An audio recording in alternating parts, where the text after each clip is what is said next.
Bonjour à vous tous et bienvenue pour cette nouvelle capsule vidéo. Ce matin, je voudrais te parler de l'humilité, mais plus particulièrement l'humilité comme un attribut indispensable au cœur du serviteur. Et quand on parle d'humilité, je crois qu'il y a une personne qui nous vient en tête. Je crois qu'il n'y a pas plus profonde humilité que celle de Jésus. Et d'ailleurs, j'aimerais lire ce texte avec toi qui se trouve dans l'Épître aux Philippiens, qui dit ceci. Ayez en vous le même sentiment qui était en Jésus-Christ, lequel, existant en forme de Dieu, n'a point regardé comme une proie à arracher d'être égal avec Dieu. Mais il s'est dépouillé lui-même en prenant une forme de serviteur, en devenant semblable aux hommes et ayant paru comme un simple homme. Il s'est humilié lui-même, se rendant obéissant jusqu'à la mort de la croix. C'est ce que nous dit Philippiens 2, versets 5 à 8. Comprends bien une chose.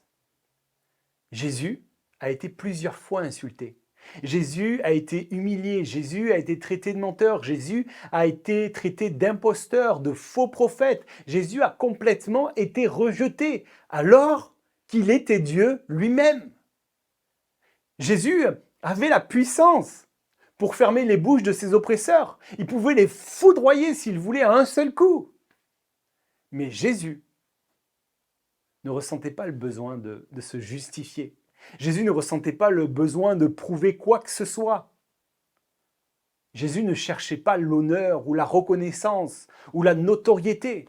Jésus est venu pour servir avec humilité. Et il gardait en vue sa mission et son service. Donner sa vie pour sauver l'humanité. Servir ceux qui étaient plus petits que lui.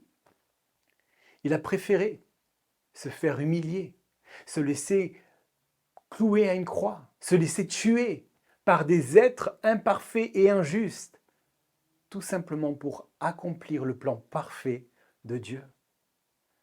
Jésus n'a pas cherché sa propre justice, mais il s'est vidé complètement de sa plénitude divine pour assumer le rôle de serviteur. Et je crois que vraiment, le service n'a aucune valeur s'il n'est pas fait avec humilité. Et comme Jésus nous l'a montré, vivre l'humilité dans le service, ce n'est pas regarder ce que je veux, mais c'est plutôt regarder ce que Dieu veut pour moi. Et je crois vraiment qu'un homme qui est vraiment humble, qui marche vraiment dans l'humilité, pour lui, peu importe s'il sera un chanteur célèbre avec une grande notoriété, une grande visibilité qui frappe de nombreuses louanges, ou qu'il soit la personne qui fait le ménage dans l'église. Car il comprend que l'important n'est pas la visibilité, l'important n'est pas la reconnaissance, mais l'important c'est d'être dans l'obéissance de ce que Dieu lui demande. Servir avec humilité, c'est savoir que tu vas peut-être travailler avec des personnes imparfaites, des personnes où tu seras là face à eux et tu devras lâcher prise. Servir avec humilité, c'est être prêt à accepter l'offense sans riposter. Servir avec humilité, c'est pardonner. C'est ne pas avoir une trop haute estime de soi. Servir avec humilité, c'est faire passer l'autre avant. Servir avec humilité, c'est crucifier ton ego pour une cause plus noble. Servir avec humilité, c'est donner sans attendre en retour. Ce n'est pas attendre une reconnaissance quelconque ou chercher à être vu. Pour résumer, Dieu ne t'appelle pas à être le centre du monde, mais il t'appelle à mettre Dieu au centre. Je crois que le départ de l'humilité, c'est commencer à faire ce que Dieu veut que tu fasses. C'est commencer à mettre Dieu là où il doit être mis, en priorité. Jésus va dire ceci. Dans Matthieu, il va dire ceci à ses disciples. Gardez-vous de pratiquer la justice devant les hommes pour être vus de tous. Parce que vous n'aurez pas de récompense auprès de votre Père Céleste si vous agissez ainsi. Laisse-moi te dire, le monde voit ce que tu fais, mais Dieu voit ce que tu es. Tes œuvres seront passées par le feu, Et tout ce qui n'a pas été fait avec de bonnes motivations sera brûlé. Jésus va même aller plus loin et va dire ceci. Beaucoup diront « Seigneur, Seigneur !»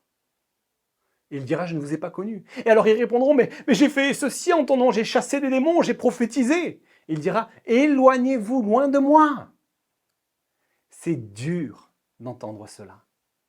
Mais tu as besoin de comprendre que la Bible nous met en garde.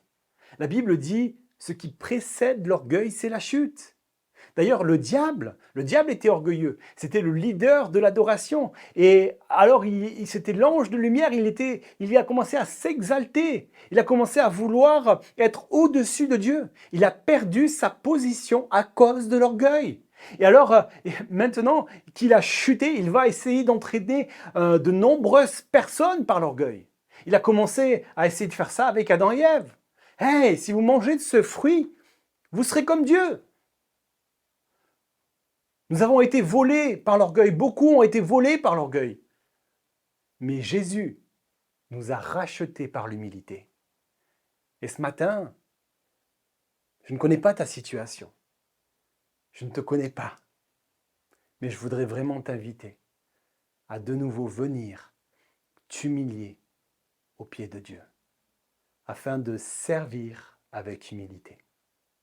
Sois béni.